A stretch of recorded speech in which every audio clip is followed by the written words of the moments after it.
ओम नमो हनुमते रुद्रावताराय सर्वशत्रुसंहारणाय सर्वरोगहराय सर्ववशीकरणाय रामदूताय स्वाहा। ओम नमो हनुमते रुद्रावताराय सर्वशत्रुसंहारणाय सर्वरोगहराय सर्ववशीकरणाय रामदूताय स्वाहा।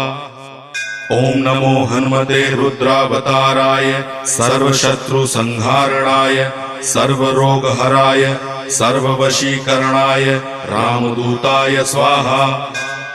ओम नमो हनुमते रुद्रावताराय सर्वशत्रुसंहारणाय सर्वरोगहराय सर्ववशीकरणाय रामदूताय स्वाहा। ओम नमो हनुमते रुद्रावताराय सर्वशत्रुसंहारणाय सर्व